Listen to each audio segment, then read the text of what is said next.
اللہ الرحمن الرحیم۔ ناظرین کرام، آج آپ سے جس لوک فنکار کے بارے میں ہم بات کریں گے وہ ہے عالم لوہار صاحب۔ عالم لوہار صاحب 1 مارچ 1928 میں ضلع گجرات کے تحصیل کھاریاں کے ایک قصبہ اچا میں پیدا ہوئے۔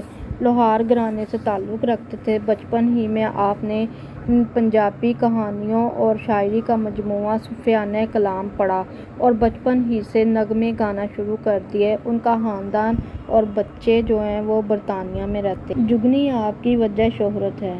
عالم لوہار صاحب نے 1950 سے لے کر 1979 تک یعنی اپنی وفات تک انہوں نے بھرپور طریقے سے گانا گایا۔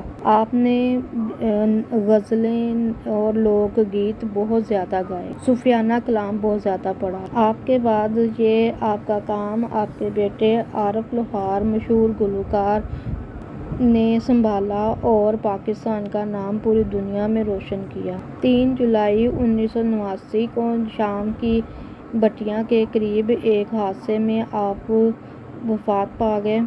آپ کو لالہ موسیٰ میں دفن کیا گیا اور بعد از وفات آپ کو صدر محمد ضیاء الحق نے تمغہ حسنِ کارکردگی سے نوازا۔ انا للہ و انا الیہ راجعون۔ آپ کی موت حادثاتی تھی، اس وجہ سے آپ کے چاہنے والوں کو اس کا بہت زیادہ صدمہ پہنچا۔ تمام بڑے فنکاروں نے آپ کی وفات پر بہت گہرے دکھ کا اظہار کیا۔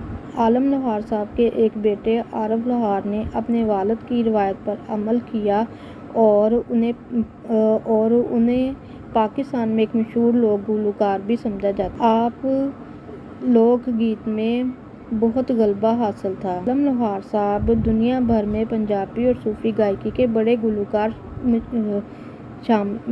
گلوکاروں میں شامل تھے۔ بہت سارے دیہاتوں میں مقامی روایتی لوگ ان کو شیرِ پنجاب یا ہیرا کہتے تھے۔ اللہ تعالیٰ آپ کی درجات بلند کرے اور آپ کو کروڑ کروڑ رحمت فرمائے آپ پر۔ عارف لوہار صاحب اور ان کے بیٹے اب اس فن کو جاری رکھیں۔